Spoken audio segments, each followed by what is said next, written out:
So the standard deviation, one of the most common measurements for the spread of data, is a measurement where we are going to measure on average how far away are values in our data set to the mean. So basically, we're just trying to describe how spread out are our values in relation to the mean.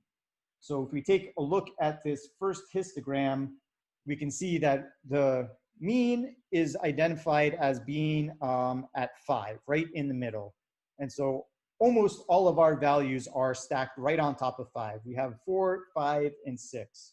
So we don't have any values that are far away from the mean. So relative to the mean, almost all of our values are really, really close to the mean. So we would say this has a small standard deviation. It has a small spread of values. And then we can kind of look at the evolution of a spread out histogram here. So this next histogram, we've taken some of the values in the middle and we've moved them a little bit towards the edges. So we would say this data set is more spread out than the first data set. So this second histogram has a larger standard deviation than the first one.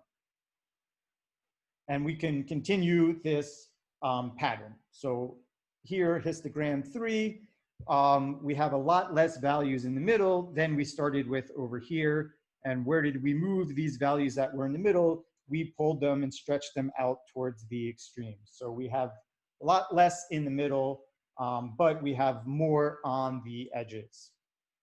And in 4, we've now have equal amount of stuff in the middle as we do on the edges. So here, if you can imagine almost that this is like clay, and we're literally pulling the data, we're stretching the clay out.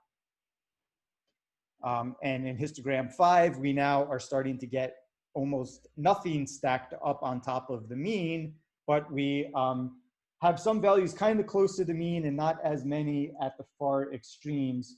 And then finally, this last histogram would be an example of something that has a really large standard deviation because we have nothing in the middle, relatively nothing in the middle. And here middle means mean. So we have very little values that are near the mean, but we do have quite a few values now that are stacking up at the extremes. So the standard deviation, just really informally, without worrying about calculations or formulas, is measuring how far away are most of my values from the mean. If most of my values are close to the mean, we say the standard deviation is small. And if we have relatively few values close to the mean and most of our values are far away, then we would say those, that would be a large standard deviation. So just a couple of cautions before we look at an example. This histogram over here, so standard deviation is not a measurement of how cosmetically or aesthetically pleasing the histogram is to look at. So maybe this looks really nice because it's nice and even, but this is more spread out than the top one over here. So even though evenly spread out looks pretty, that doesn't imply that there's little spread. This actually means that there's, relatively speaking, not that many values in the middle compared to at the two extremes. And the second caution is we're not just considering the maximum minus the minimum value. So we're not just considering how large is the spread from maximum to minimum, because all of these histograms, 3, 4, 5, and 6, they all have the same maximum and minimum value. So it's not just how far away are the max and the min, that has some role, but also how are the values distributed between the max and the min. If most are in the middle and not a lot at the extremes, then it's going to have a small standard deviation. So let's take a look at one example, and you will have to answer similar questions on your Canvas quiz.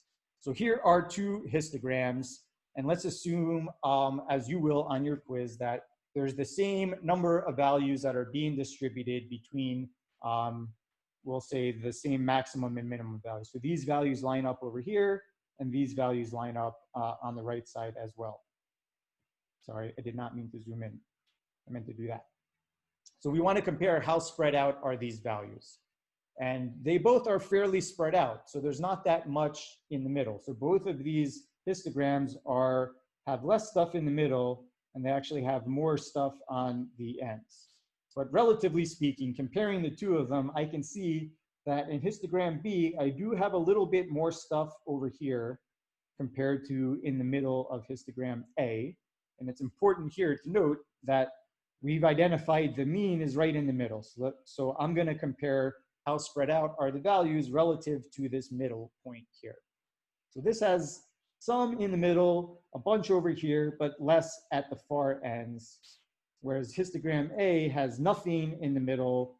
And in fact, most of the stuff is stacked way at the far ends.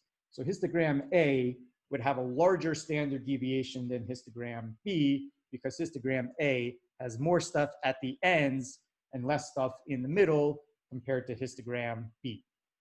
Okay, so I will stop here and we can talk more about the standard deviation and how we calculate it in class on Wednesday.